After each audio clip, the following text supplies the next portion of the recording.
Canadian manufacturers and exporters claim billions of dollars worth of counterfeit goods flow into Canada every year. And with the rise of online shopping, it's getting even harder to stop them at the border.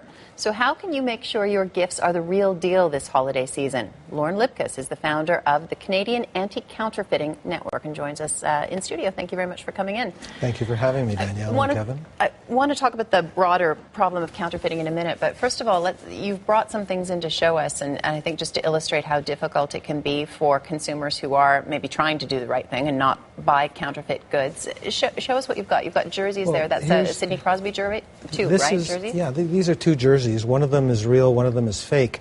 16,000 of jerseys like these were seized during the 2 weeks of the Olympics. 16,000.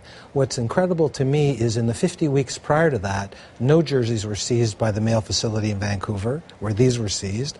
And then in the 52 weeks after, none were seized either. So we know that they're coming in, but Customs, unfortunately, doesn't have the resources to do anything about it. Could Customs tell the difference? Which one of those is real? I can't tell. Well, with proper training, it would be very simple. And in fact, with respect to a jersey like this, you can tell very quickly which one is real just by looking at a few telltale signs. In this case, for example, there's a patch on the side of the jersey. If I said to you that the real one should be blue and the fake one would be multicolored, that would be an easy tell. This is the real one.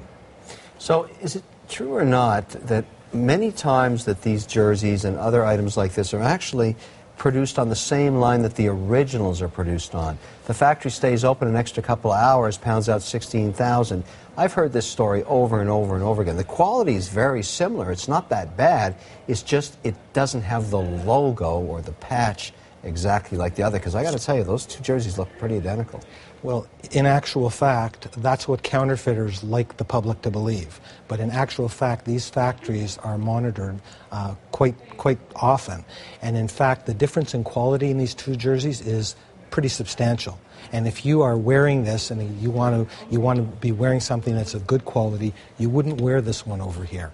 The product itself is something that is going to come apart very easily after a couple of washes. The patches themselves are made of poor quality. So we're finding that the packaging is getting closer and closer, but they're not spending the money, the counterfeiters, making a product that's the same quality. And many of the counterfeiters will approach a business person and say, look, this came on the same production line. If it was on the same production line, Kevin, there would be no difference between it. It would be identical, and we probably wouldn't be able to tell the difference. But we're easily able to tell the difference with these two jerseys because there are several differences in them. We were talking earlier in the show about stealing movies, downloading movies, and it strikes me that there's something similar in that people don't always feel like they're doing something wrong, right? They know that the real one is expensive and it's easy, and who am I really hurting? Obviously, the cost to the people who create the real ones is immense. So are you making any progress in terms of educating the public that they shouldn't be buying this stuff, or is your best tactic to go after the producers?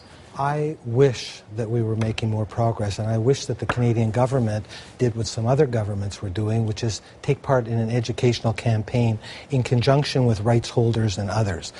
Countries like France and Italy have campaigns that all media is having commercials and basically educating the public into the real evils of counterfeiting, where there's organized crime, where there's child labor, forced labor, where there are people in factories that are not allowed to go to school. This is the real world that we live in when we're buying counterfeit product. And these are very documented cases where there's these kinds of abuses going on in these factories, using substandard materials that often have huge health and safety risks, producing software, for example. We have software with malware, with viruses in it, with spyware, and at the end of the day, someone can take over your computer. They can take over the keys, they can see the keystrokes in your computer, and they can steal your identity. And identity theft is one of the largest growing crimes that we have. And yet people feel no compunction whatsoever to pay a few dollars less to get pirated Microsoft software.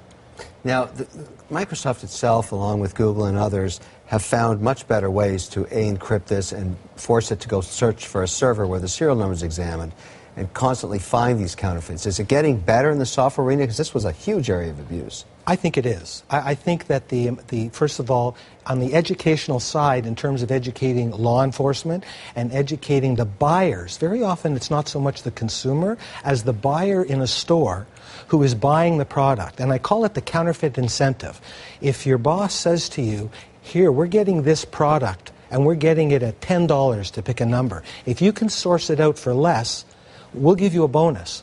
Well, what's that saying? That's saying go ahead and find something that perhaps is counterfeit. And we've had numerous cases where projects are tendered, electrical products, inkjet cartridges, things with health and safety issues in them.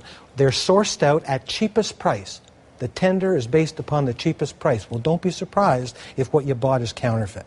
We've got about 10 seconds left. Very quickly, just because I'm dying to know. The Angry Birds, which one's the real one? The one with the tags and labels and the tush tag that says new material only.